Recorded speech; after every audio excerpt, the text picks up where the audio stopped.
la actividad. ¿Ya? Entonces voy a compartir estoy desde mi iPad, voy a compartir mi pantalla para que comencemos con la exposición.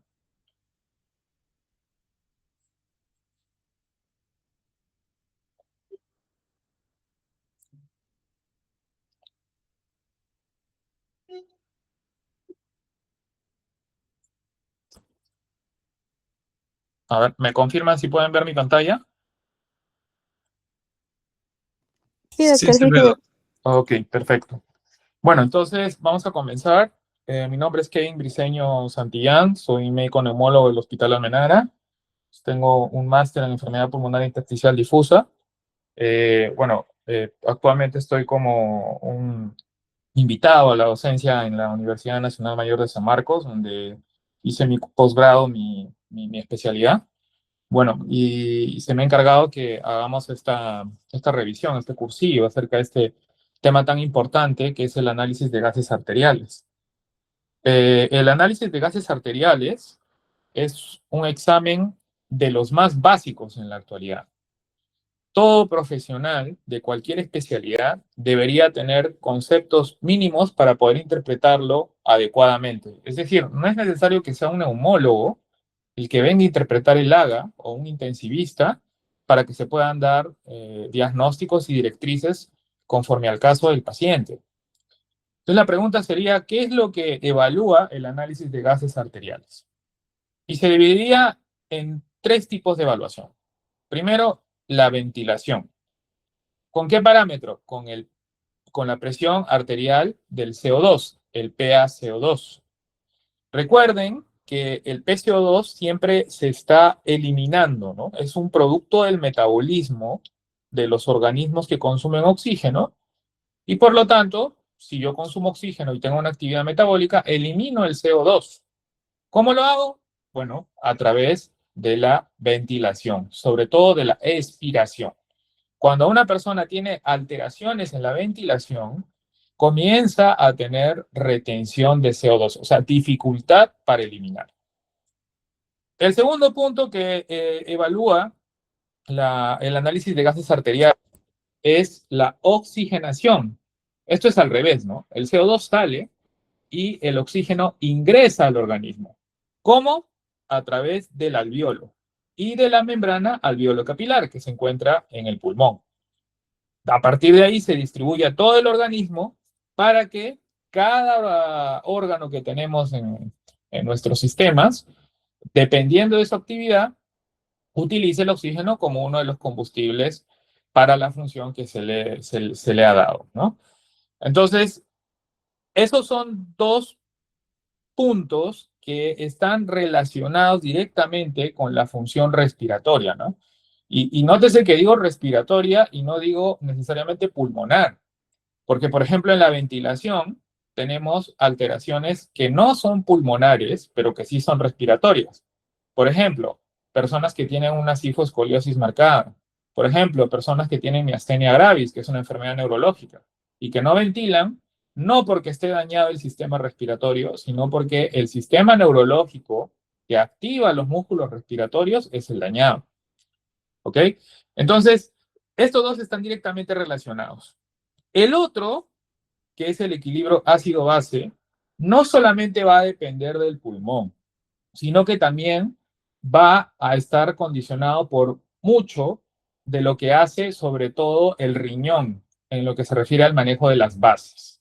Eso lo vamos a ir desarrollando, ¿no? Pero entonces los parámetros vendrían a ser para ventilación, el PaCO2, para oxigenación, el PaO2, el SaO2, la saturación arterial de oxígeno. Nótese que es SaO2, ¿eh? No es SPO2, porque SaO2 es del AGA. SPO2 es del pulsoxímetro, ¿ok? Así que no se confundan, ¿ya? Y el equilibrio ácido-base, donde básicamente vemos lo que es el pH, el bicarbonato y sobre todo en la actualidad el exceso de base. Y acá voy arrancando a decir que en la actualidad más importante que hacer evaluación del bicarbonato es el exceso de bases. Hasta hace unos años más fuerza tenía evaluación de bicarbonato, que lo seguimos haciendo, ¿no? Pero el exceso de bases tiene incluye al bicarbonato y a otras bases que también tienen estado metabólico del paciente. Entonces, ¿cuáles serían las indicaciones del análisis de gases arteriales? Bueno, obviamente un paciente si tiene insuficiencia respiratoria aguda o crónica, ¿no? Necesita análisis de gases arteriales para poder evaluar con precisión cuál es su estado oxigenatorio, cuál es su estado de retención de CO2, si este está teniendo algún efecto en el pH.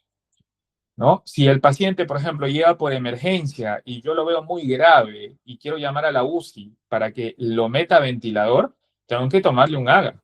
Me va a pedir un AGA el de la UCI, ¿no? Y si, por ejemplo, el paciente ya se encuentra en una ventilación que es la no invasiva, por ejemplo, la ventilación no invasiva en neumología lo utilizamos en pacientes que son retenedores de CO2 como los EPOCs avanzados, es fundamental que hagamos el monitoreo de ese PCO2 con un análisis de gases arteriales. También nos sirve para seguimiento de intervenciones terapéuticas, ya sean farmacológicas o evaluaciones en ejercicio, ¿no?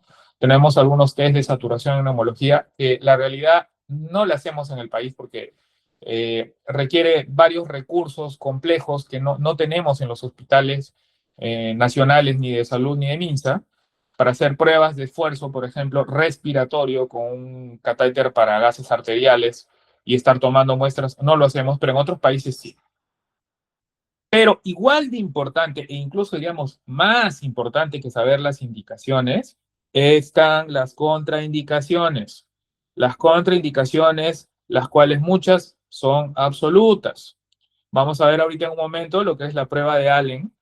Y si la prueba de Allen es negativa, quiere decir que si es que yo punzo y punzo mal, o de repente lo hago bien, pero por alguna característica del paciente el procedimiento sale mal, este paciente puede perder la irrigación distal de su mano y por lo tanto favorecer a una serie de complicaciones circulatorias en esa zona. Eso lo vamos a ver más adelante. Otra contraindicación, que la zona esté con alguna lesión o infectada en la zona donde vamos a hacer la punción. Ya de por sí les digo, la zona de punción primaria es la zona de la arteria radial. ¿Ausencia de pulso palpable? Pues, por supuesto que sí. Y ustedes dirán, ¿pero por qué? Podríamos intentar. Sí, podríamos intentar, pero recuerden que pegado a la arteria radial también hay otras estructuras, sobre todo nerviosas.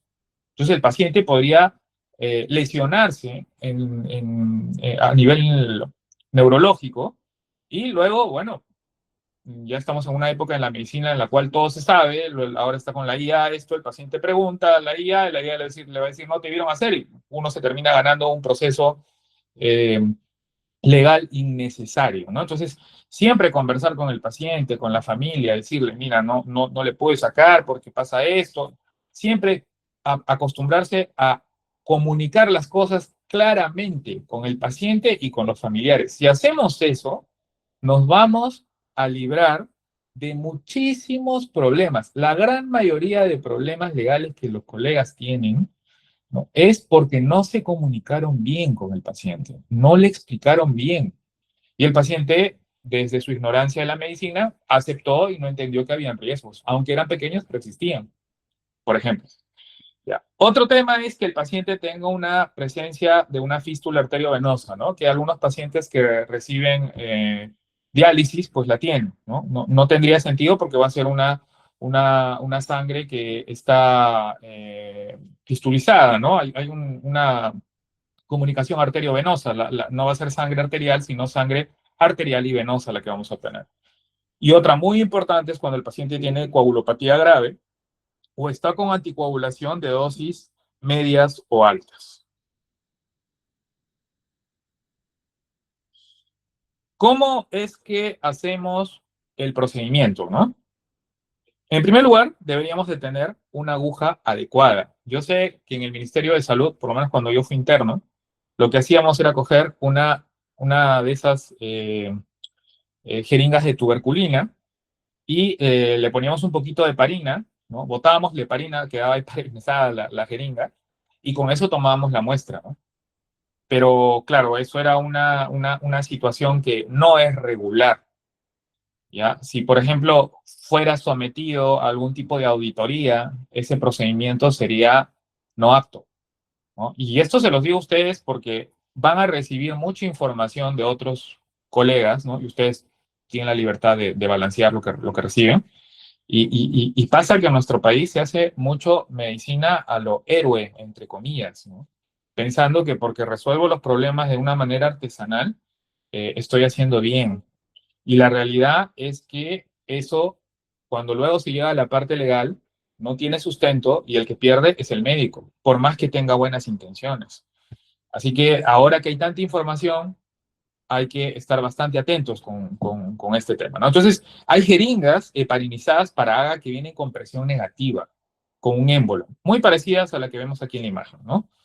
Estas jeringas vienen en un estuche descartable, tienen que ser descartables, ¿no? Y tienen una aguja hipodérmica que va de 20 a 23 French.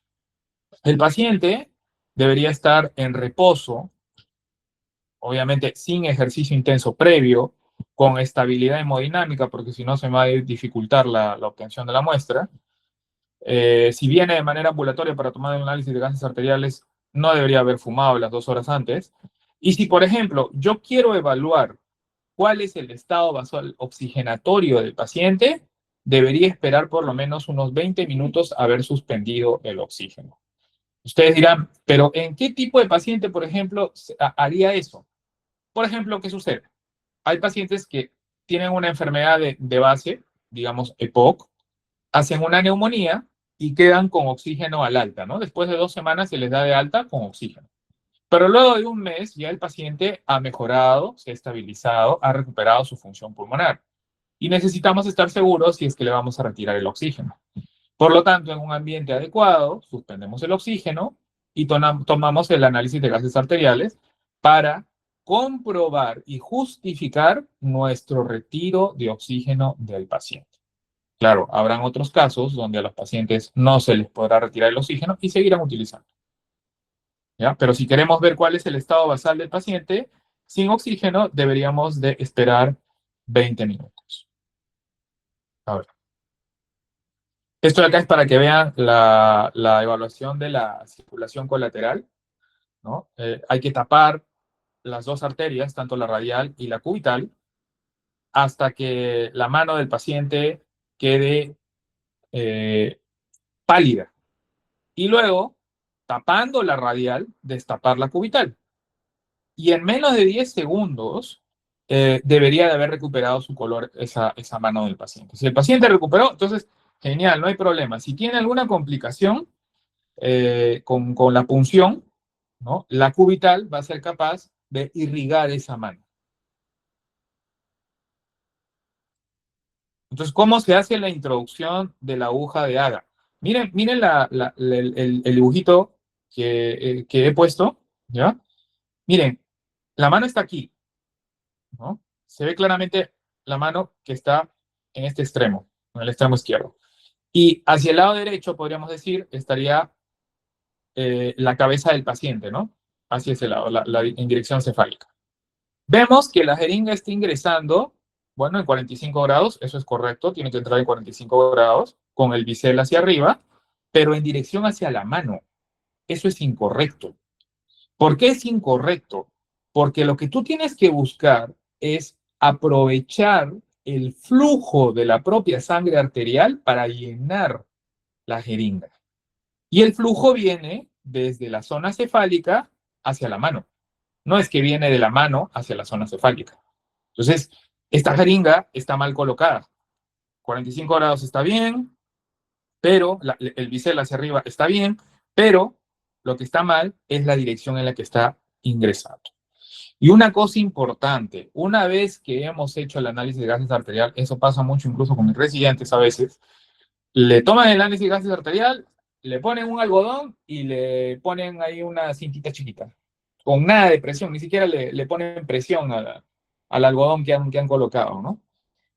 Eso no debería hacerse así, porque lo que vamos a tener es que va a generarse un hematoma, una zona indurativa, que aparte de dificultarnos futuras punciones, le va a causar molestia al paciente y la próxima que le queramos hacer un análisis de gases arteriales, el paciente no va a querer. ¿Ya? Entonces, no olvidar que deberíamos de poner alguna compresión en esa zona, por lo menos unos 2 a 3 minutos, ¿ya? En la zona donde hemos hecho la punción. Entonces, una vez que ya tengo mi muestra, ¿no? Mezclo la muestra, la giro, no lo agito, lo giro, ¿ya? Porque si yo lo agito, lo que voy a hacer es romper los glóbulos rojos. Y eso va a alterar el estado metabólico de la sangre. Entonces, solamente es girar para que se impregne de heparina y no se coagule. Si habría alguna burbuja, tengo que botarla, tengo que eliminarla, ¿no? Por la zona superior, ¿no? Y esa muestra debería ser procesada máximo a los 30 minutos de haber sido tomada, ¿no? Y los estudios, de hecho, que se han realizado eran en ambientes de 22 grados centígrados, ¿no? Imagínense en verano aquí en Lima o en otras zonas del país donde es mucho más caluroso los veranos, pues debería ser en menor tiempo, ¿no? ¿Por qué? Porque si la temperatura de la muestra se ve alterada y luego encima le voy a exponer a la temperatura del equipo que va a hacer la medición, va a haber una serie de alteraciones en el tema de la afinidad del oxígeno a la hemoglobina de esa muestra que me van a alterar la medición. Por lo tanto, ¿no? Lo más adecuado sería inmediatamente sacada la muestra, realizar la lectura en la máquina de análisis de gases arteriales. Entonces, entrando ya a lo que tenemos que evaluar en el análisis de gases arteriales. Esto solamente, yo sé que tienen un seminario de estos temas, de insuficiencia respiratoria, pero es para tenerlo claro, ¿no? Y quisiera que nos centremos en dos conceptos, no es para que vean toda la diapositiva, sino en dos conceptos. Uno, insuficiencia respiratoria aguda. ¿Cuándo hablamos de insuficiencia respiratoria aguda? Cuando estamos hablando de una insuficiencia respiratoria de inicio súbito, en el cual el tiempo de aparición ha sido en menos de 72 horas. Clásico ejemplo, neumonía, ¿no? Por ejemplo. Insuficiencia respiratoria crónica. Cuando el paciente permanece en insuficiencia respiratoria más de 3 meses. Entre las 72 horas y los 3 meses es un limbo, ¿ya? Pero, por ejemplo, el paciente que tiene neumonía puede entrar refiriendo que ya tiene, que a las 24 horas del cuadro está con insuficiencia respiratoria y después de 2 semanas deje el oxígeno, ¿no? O como el caso de POC que les decía, ¿no? Después del mes de haberse recuperado ya completamente, deje el oxígeno. Eso seguiría siendo una insuficiencia respiratoria aguda. Pero si el mismo paciente pasan 2 meses, llega a los 3 meses y no logra destetarse el oxígeno, ya tiene catalogación de insuficiencia respiratoria crónica, ¿no?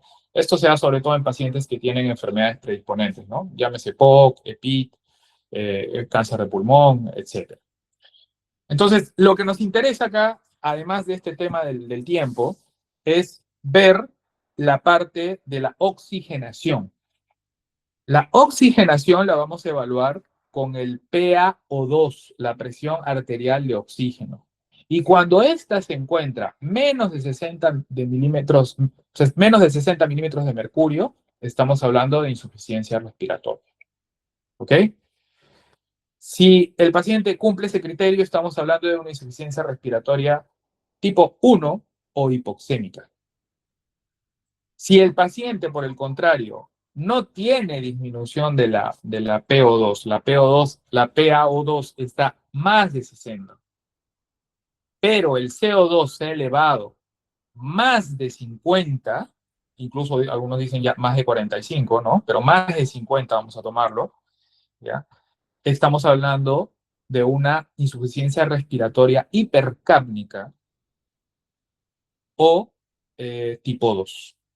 ¿Y qué pasa si el paciente tiene ambas cosas? O sea, tiene PaO2 menos de 60 y PaCO2 más de 50. Estamos hablando de una insuficiencia respiratoria mixta. ¿Ok? Esa clasificación es vital porque dependiendo de eso, cuando ustedes desarrollen las demás clases de las patologías, van a poder orientar el manejo que van a aplicar por cada paciente. Porque recuerden, ¿no? La medicina no es una receta de cocina. O sea, no es que ustedes van a salir con un montón de instrucciones de que hacer esto, esto. Hay directrices, sí, hay directrices, pero cada paciente es un mundo. Cada paciente tiene sus propias características y nosotros tenemos que estar en la capacidad de individualizar nuestro manejo dependiendo del problema o los problemas que tiene el paciente. Esto es muy importante, ¿no? Algunas personas dicen, ¿no? Bueno, pero ¿por qué tendríamos que punzar al paciente? Dicho sea de paso, ¿no? Para los que alguna vez nos han tomado un AGA, no es una experiencia muy bonita, ¿no? Porque depende de la técnica de quien lo toma.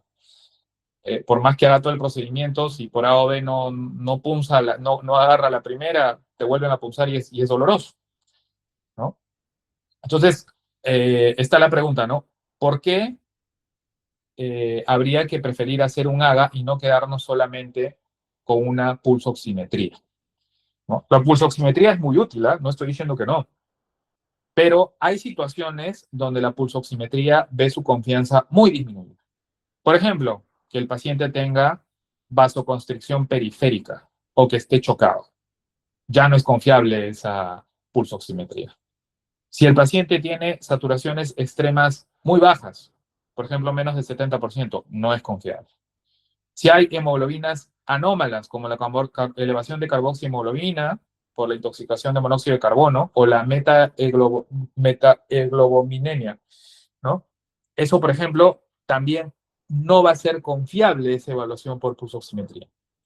Los pacientitos, sobre todo las pacientitas mujeres, muchas veces vienen con sus uñas bastante pintadas y también esa pulsoximetría no tiene un valor adecuado, ¿no? Entonces hay que orientarle a que se despinte las uñas, ¿no? Si el paciente se mueve mucho, tampoco, ¿no? E incluso la interferencia de la luz del ambiente, llámese la luz del quirófano, ¿no? Esas lámparas tan intensas, o la del sol directamente puede alterar la medición. Ahora, habíamos definido cuándo era insuficiencia respiratoria, ¿no? Y que hay dos tipos de insuficiencia respiratoria, la hipoxémica, la hipercápnica, y una combinación de ambas, la mixta. Pero, ¿qué pasa si, por ejemplo, llega un paciente que tiene, ¿no? Les llega a ustedes un paciente que tiene ya uso de oxígeno, digamos de 3 litros, y ustedes le toman su ADA y le sale PO2 78. ¿Será que ese PO2 nos indica de que el paciente está bien? ¿Alguien tiene alguna idea de eso?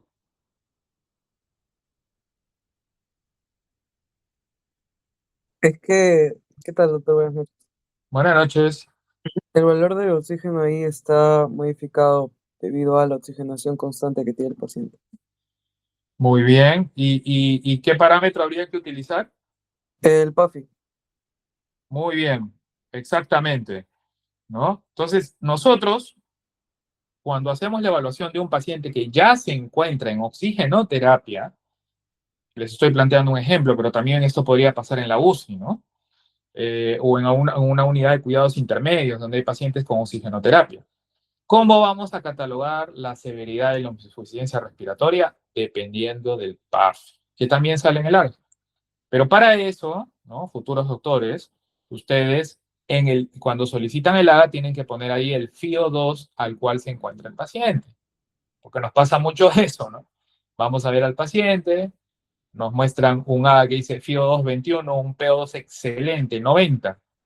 Resulta que el paciente había estado con máscara Venturi 50%, pero no lo pusieron, ¿no? Y en el AGA el PAFI es genial, pero es que no hicieron bien la evaluación. Parte de hacer bien la evaluación es solicitar bien la prueba, ¿no? Si no se documenta mal, ahora los sistemas son electrónicos, entonces el error va a quedar registrado, ¿no? Mientras que en la evolución dice paciente con Venturi, en su AGA que le hicieron, en ese servicio decía FIO 21, PAFI más de 400, 500 casi. ¿No? Entonces, eso es importante. Puede parecer que sea muy excesivo, pero es necesario. por lo que les estoy diciendo, la medicina que se nos viene es de suma fiscalización. El paciente ahora ya no es un ignorante. El paciente toma foto a algo y le está preguntando a la IA. Y si el médico no es capaz de resolver, problemas. ¿Ya? Entonces, hay que hacer las cosas bien. El PAFI nos va a permitir, dependiendo del valor, que es la relación, dicho sea de paso, ¿no? De la presión arterial de oxígeno sobre la fracción inspiratoria de oxígeno que le estoy dando al paciente, ¿no? Esa relación nos va a permitir establecer si el paciente se encuentra en insuficiencia respiratoria leve, ¿no? También denominado pulmonar aguda, lesión pulmonar aguda, moderada, cuando ya se le llama ARTS moderado, ¿no?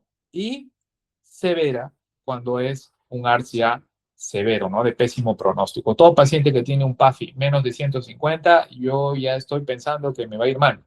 Si tiene menos de 100, ya voy hablando con la familia que probablemente no va a poder salir de esa situación. ¿Ok? Entonces, es muy importante que tengan en cuenta también este valor del PAFI y lo utilicen. ¿Ya? Lo utilicen y lo apliquen correctamente. Recuerden, para pacientes que ya están con oxigenoterapia suplementaria. ¿Qué más nosotros hacemos en el tema oxigenatorio con el AGA, ¿no? Bueno, en el caso de los pacientes que tienen afectación pulmonar crónica, como por ejemplo los EPOC, ¿ya? Y el paciente tiene, por ejemplo, un PO2 menos de 55 milímetros de mercurio, necesito un AGA, ¿no? Sin el AGA no puedo ver la presión arterial de oxígeno, no la puedo ver. Si tiene menos de 55 milímetros de mercurio, indica necesidad de darle oxigenoterapia domiciliaria. O si el paciente tiene cor pulmonar y tiene una PaO2 menor de 60 milímetros de mercurio, también tendría indicación de recibir oxigenoterapia domiciliaria. O sea, nos sirve para indicar el oxígeno en pacientes crónicos. ¿Ya? También hay otro concepto, creo que lo puse acá mejor. Ajá, exactamente. ¿Ya? Hay un par de conceptos más que quería que tengan en cuenta. Uno, la PO2 esperada no es la misma para todos los pacientes. ¿Ok? Sabemos que cuando un paciente tiene PO2 menos de 60 es insuficiencia respiratoria. Eso no está en discusión. ¿Ya? Eso tiene que ver con la curva de hemoglobina, que más o menos PO2 de 60 tiene relación con saturación de 90, van a la misma altura. ¿Ya? Entonces, una saturación menos de 90 me sugiere altamente, ¿no? Con alto nivel de sensibilidad que ese paciente ya está en insuficiencia respiratoria. Eso no está en discusión. Pero, ¿qué pasa si yo al paciente, tengo un paciente adulto mayor de 72 años, está tranquilo, ¿no? Y bueno, no tiene un PO2 de 95, pues, ¿no? Tiene un PO2 menor, tiene un PO2 de 75. ¿Qué voy a decir? Tiene hipoxemia, ¿no? Porque hay también una clasificación de hipoxemia leve, moderada, ¿no? Y luego insuficiencia respiratoria, dependiendo del PaO2. No, pues yo tendré que hacer lo que se llama el cálculo de la PaO2 esperada por la edad. Esto no es para que lo memoricen, sino para que lo sepan y lo utilicen cuando sea necesario justificar sus decisiones, ¿no? Entonces el mensaje es, la PO2, ¿ya? Varía y disminuye con el paso de los años. El otro tema es la gradiente alveolo arterial. La gradiente alveolo arterial es la diferencia de la presión alveolar de oxígeno menos la presión arterial de oxígeno. Esto también tiene una fórmula, como pueden ver, ¿ok? Y tampoco es para que la memoricen, sino para que la sepan y la apliquen cuando la necesiten. De hecho, este dato sí te lo da el AGA, pero hay que calcularlo, ¿no? Dependiendo de la edad del paciente. Entonces podemos ver que un paciente con 20 años que tiene una gradiente alveolar arterial de 9, bueno, no hay problema, ¿ya? Pero miren, de 80 años, la gradiente alveolar arterial de 24, tampoco hay problema. Depende de la edad, ¿ok? Depende de la edad. ¿En qué pacientes, por ejemplo, que hacen insuficiencia respiratoria, ¿no? La gradiente alveolar arterial no se ve alterada? Los pacientes que tienen afectación neurológica o muscular o osteoarticular de la zona torácica. Y ahora vamos al otro tema, ¿no? En la parte de neumología, lo principal es lo que hemos mencionado hasta aquí. ¿Ya? Sin embargo, es importante que ustedes también, sobre todo el tema de acidosis respiratoria y alcalosis respiratoria, en este tema, en este curso de neumología, ustedes lo tengan claro. Vamos a comenzar por el metabólico. Cuando un paciente tiene un pH disminuido, dicho sea de paso, a ver quién se anima a decir cuáles son los valores normales en sangre de pH, de bicarbonato y de CO2. ¿Alguien se anima?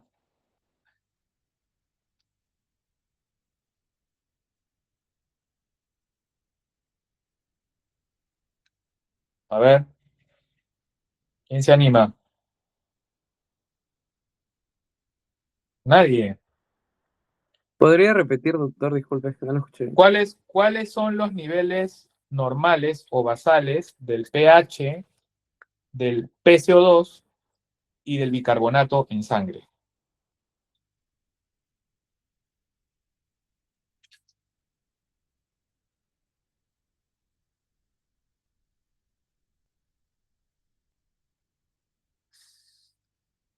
¿Nada? De pH es 7.35 a 7.45. De bicarbonato es de 22 a 26 miloequivalentes.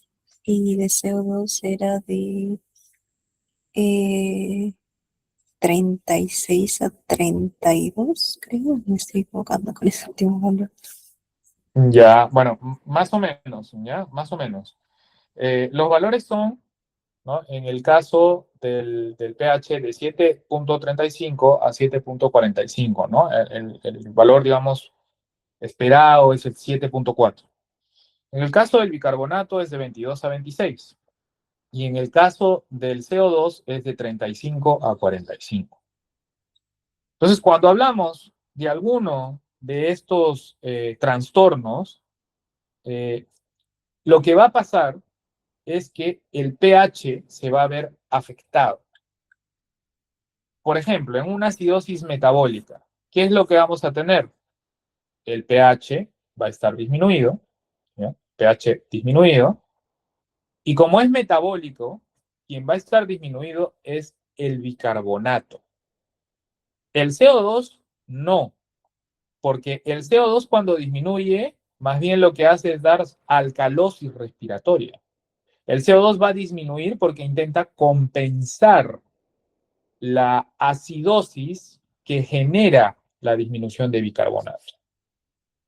Lo mismo sucede, ya les había dicho que en la actualidad hay que ver el exceso de bases, ¿no? El exceso de bases se va a ver disminuido, disminuido a menos de 2. El exceso de bases, dicho sea de paso, aparece en el AGA, ¿ya? O sea, no es que tienen que calcular, nada, ahora ya aparece en el AGA, ¿ya? Igual que el bicarbonato se encuentra disminuido. Como les comenté, los valores de exceso de base son entre menos 2 y más 2 miliequivalentes.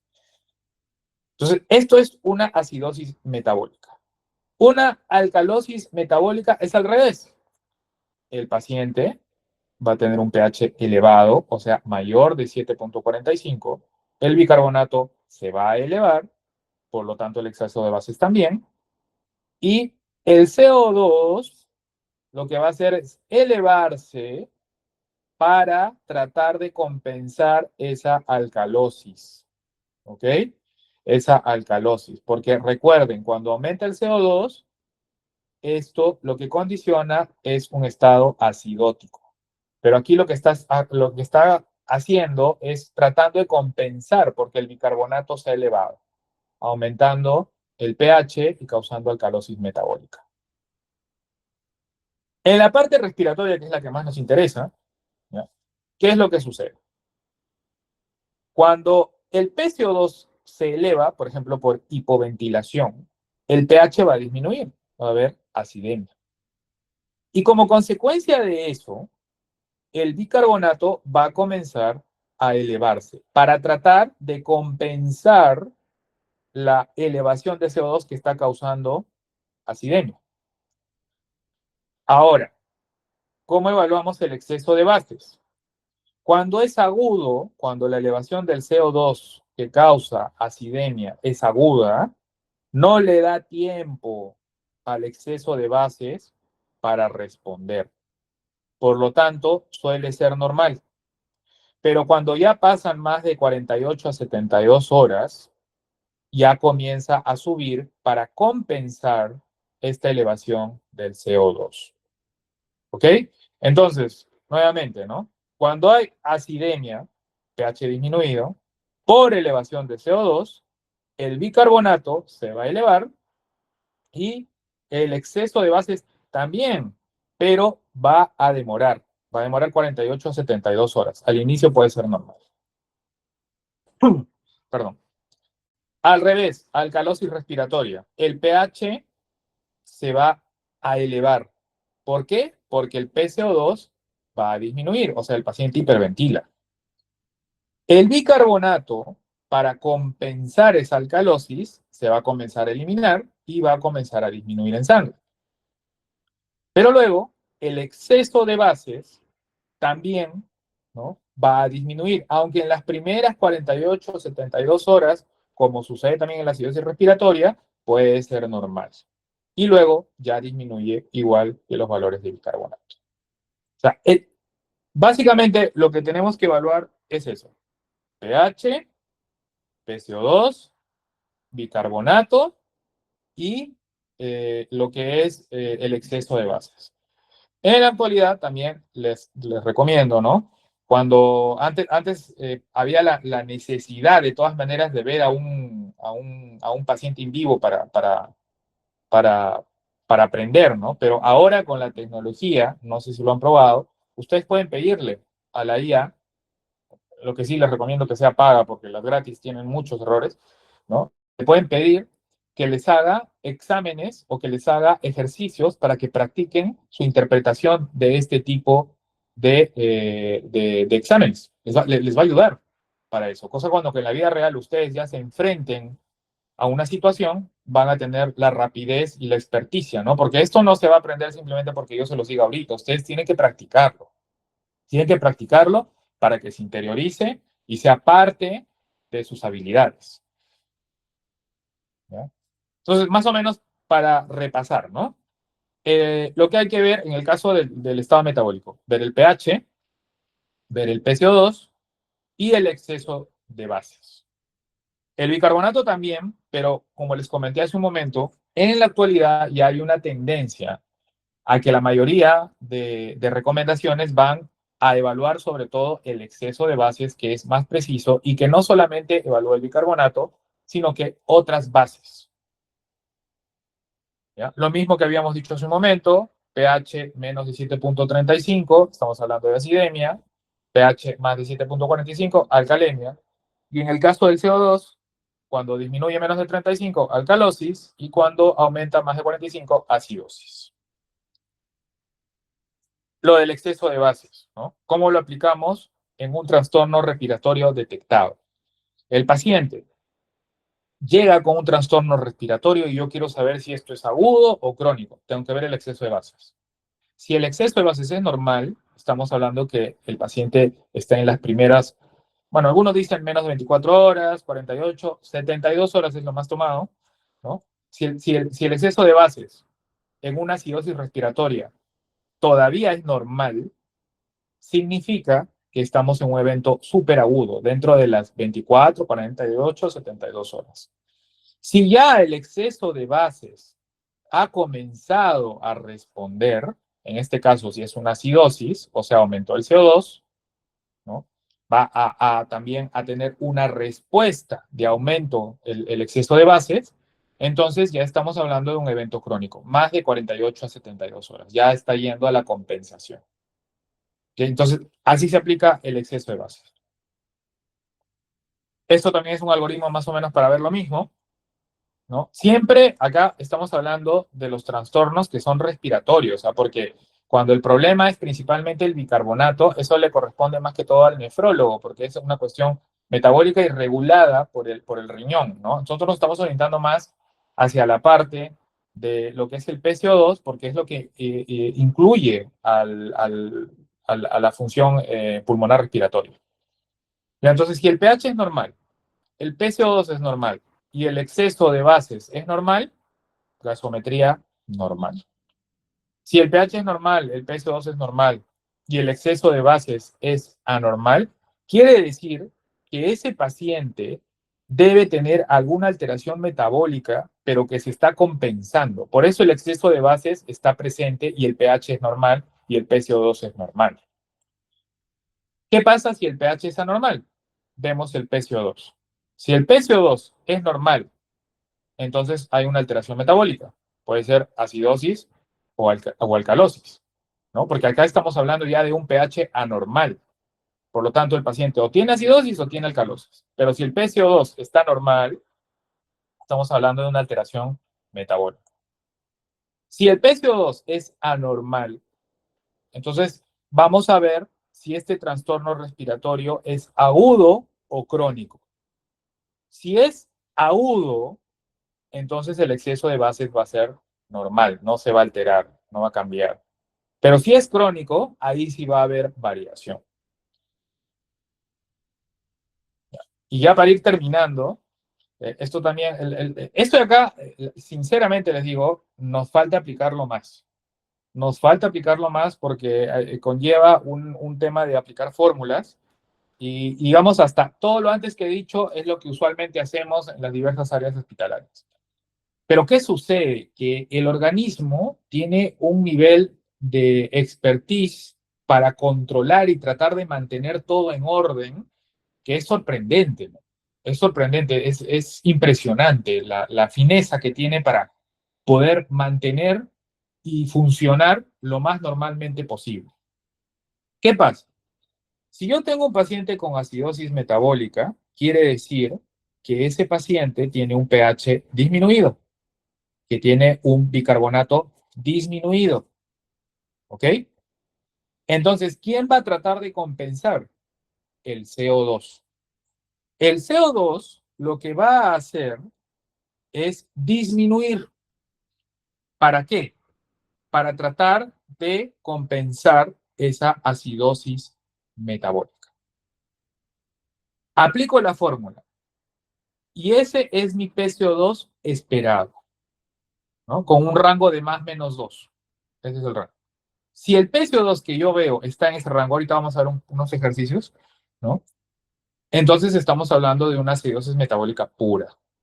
Pero si el PCO2 es mayor de lo esperado, ya no es solamente una acidosis metabólica, sino que es una acidosis metabólica más una acidosis respiratoria agregada. ¿Y qué pasa si el PCO2 que yo tengo es menor que el esperado? Estamos ante una acidosis metabólica que además tiene una alcalosis respiratoria agregada. ¿Ok?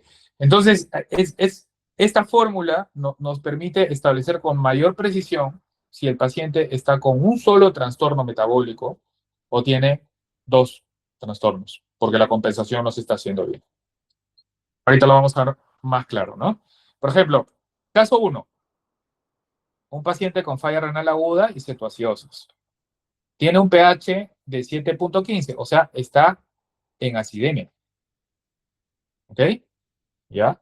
Tiene un bicarbonato de 10 y el PCO2 está en 23. Como pueden ver, el pH está disminuido, el bicarbonato también, este trastorno primario, y el PCO2 está en 23, ¿no? La pregunta es, ¿este PCO2 es suficiente para compensar esta afectación metabólica? Vamos a la fórmula. Esta es la fórmula que habíamos visto en la diapositiva anterior, ¿no? Y vemos que al aplicarla, el valor es 23 más menos 2. O sea, el PCO2 debería estar entre 21 y 25. Como vemos, está en 23, o sea, está dentro del rango. Como consecuencia, yo digo, esto es una acidosis metabólica pura. El CO2 está dentro del rango esperado, no está agregando un segundo trastorno metabólico adicional. ¿Ya? Entonces, ese es un caso. Segundo caso, paciente con vómitos persistentes y antecedente de POC. pH 7.55, tiene una alcalemia. Bicarbonato elevado, 50. PCO2 elevado, 62. Pero ¿cuál es el que guarda relación con el pH? ¿Cuál es el que te está dando acá la alcalosis? Ya sabemos que la elevación de CO2 da acidosis. Y por lo tanto, la elevación de bicarbonato es la que está causando esta alcalosis. O sea, tiene una alcalosis metabólica. Hay que ver si es que hay una acidosis respiratoria agregada. Nuevamente, hacemos el cálculo. PCO2 esperada según las tablas, ¿no? Esto no es para que lo memoricen, es para que lo sepan, ¿ya? Porque en la actualidad esto está a la mano, ¿ya? Pero deberíamos de hacerlo. Eh, Hacemos el cálculo y nos sale que el PCO2 esperado para este paciente con alcalosis metabólica debería estar entre 54 y 58. Y vemos que tiene 62.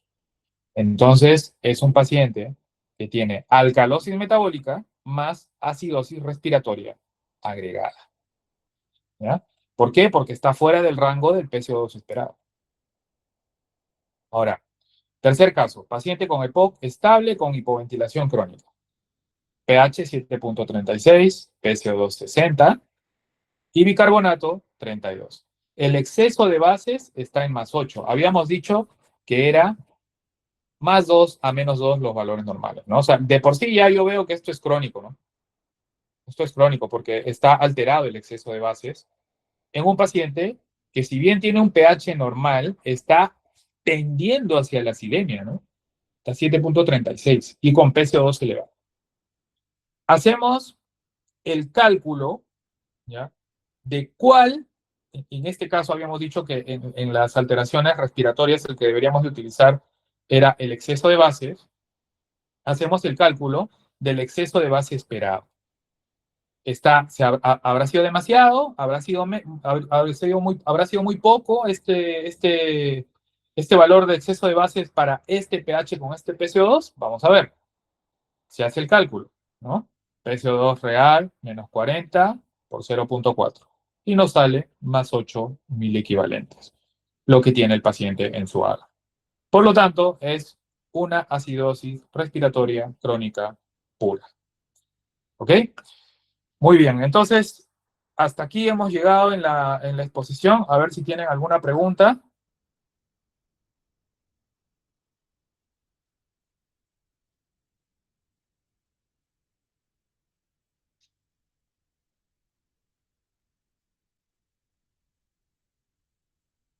¿Todo claro entonces?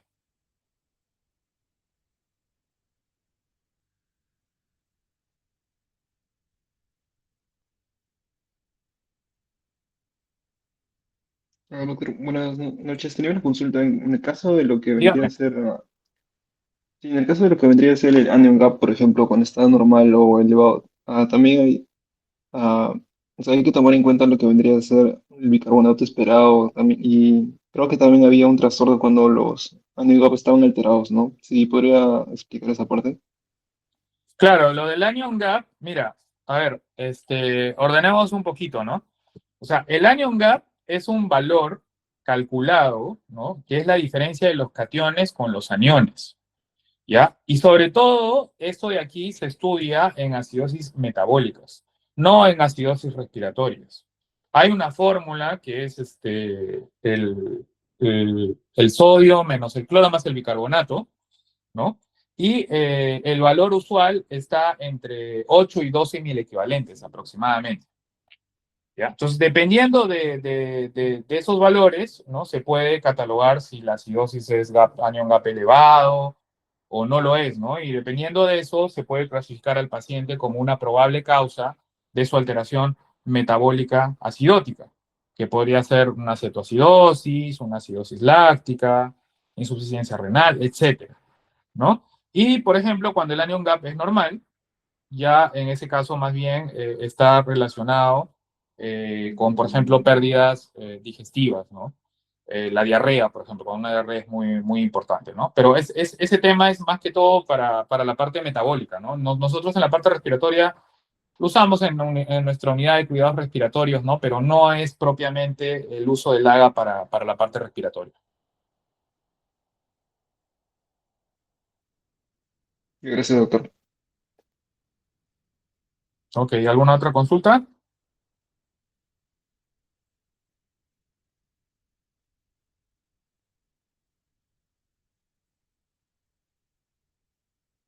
Me parece que no hay más consultas, doctor. Todo está claro.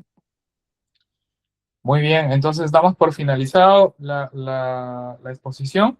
Ha sido un gusto y bueno, nos estaremos viendo después seguramente. Hasta luego. Muchas gracias, doctor. Hasta luego.